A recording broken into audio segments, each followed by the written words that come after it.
Hi everyone, Nancy Bertels here, and I'm back with episode 6 of 5 Minutes in History from the pages of the Sutton sighting. April 25th, 1986, Moose Creek Curve seems to be a going concern. Tanker overturns on Moose Creek Curve. The notorious Moose Creek Curve on the Glen Highway claimed another victim on Saturday morning, April 19th. An oil tanker coming from Anchorage overturned and slid to within 20 feet of Moose Creek Bridge. The truck, carrying 8,000 gallons of heating oil in the 2 trailers, ruptured all 4 compartments as it overturned, according to State Trooper spokesman Paul Edscorn. Oil immediately began leaking from the damaged tank. Sergeant Scoberg, the first trooper on scene, quickly placed a call to the Department of Transportation.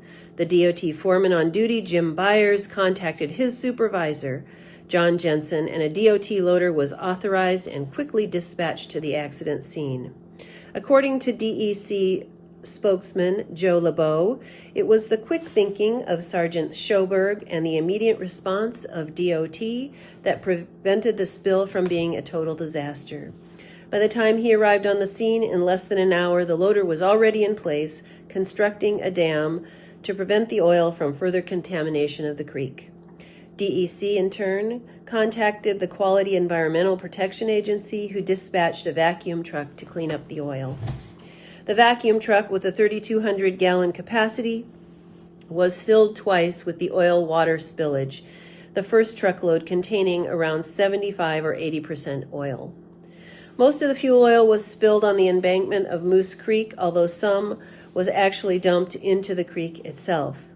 EPA conducted the cleanup, which continued through Monday, digging up and replacing contaminated sand and gravel from the bank with clean fill.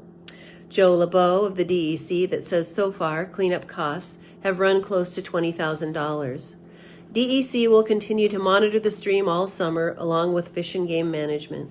Moose Creek is a salmon spawning creek, and the harm, if any, done to the spawning grounds is yet to be determined.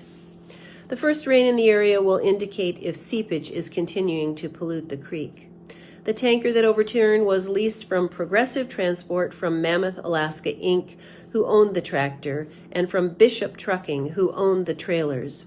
Progressive Transport is assuming responsibility for the spill. According to the trooper, Sergeant Clayman, investigation into the accident is still continuing at this time, although it seems likely that the driver of the tanker will be cited for negligent driving. Also on the front page that day, an article about the Alpine Inn. The Alpine Inn has been robbed. The Alpine Inn, located in Sutton, was broken into and robbed last Thursday night, April 17th. The robbery took place after the bar had closed. On Sunday night, the 20th, another robbery was attempted, but the would-be thieves couldn't get in. A $500 reward is being offered for information leading to the arrest and conviction of anyone involved in this burglary.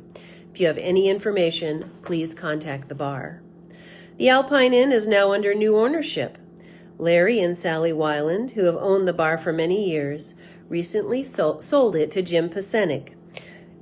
Jim Pasenik is also a contractor who has done the work on some of the roads in our area.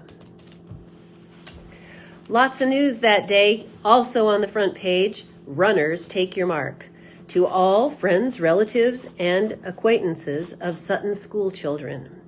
The biggest event in the history of great running, the Sutton School Runathon, is fast approaching. You're invited to watch the students display their great speed and amazing endurance on Monday, March 12th at the Sutton School parking lot. The kindergartners, first graders, and second graders will start running their laps around the parking lot at 12:30. The third and fourth graders will start at 1:05. The fifth and sixth graders will start about 1:40. Each grade will have a half hour in which to run.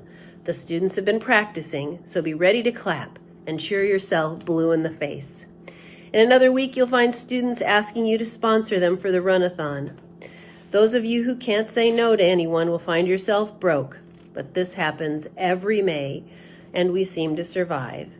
Each student will have a sponsor sheet and look for their own sponsors, but please remind your children that they're looking for sponsors age 18 or older.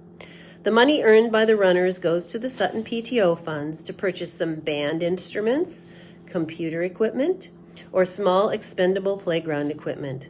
The prizes for the event will be supplied by PTO.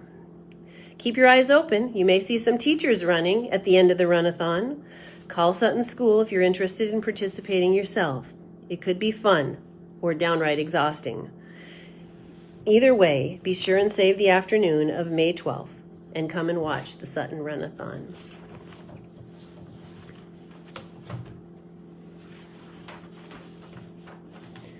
Later on in the year, there was some work going on at the historical park.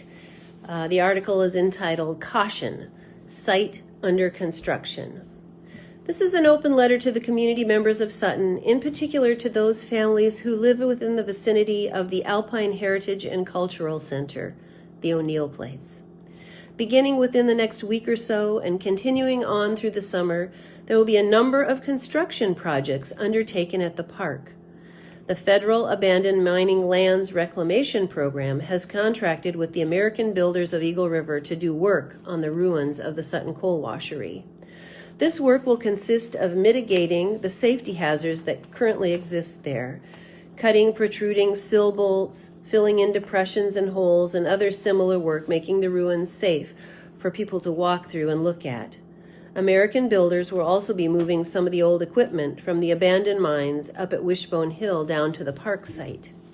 The Alpine Historical Society will be doing work at the site also this summer. We'll be constructing concrete pads on which to secure the equipment we already have there, and the pieces being moved there by American Builders. We'll also be doing some construction work on the bunkhouse. The Alpine Historical Society cannot stress enough the danger involved in children playing around or near the park site and the equipment until it's all securely mounted and ready for display. We applied for a grant with which to fence the area, but were turned down, so there's no way to keep children out of the area. We're asking parents to tell their children about the danger that there is during this construction phase, and to please stay away for now. Once it's completed, we'll have a mining display consisting of coal washery ruins, examples of coal washing and coal mining equipment, so that people, both local and visitors, may see how coal was mined and cleaned during the historic mining days in our area. If you have any questions concerning this or any aspect of development of the park, contact Mary Bauer, Grant Olson, or Mike Carney. We hope that you'll be patient with our efforts, and please keep the kids away. Alpine Historical Society. See you again soon. It's been fun reading articles to you, and I hope you're enjoying them. Bye.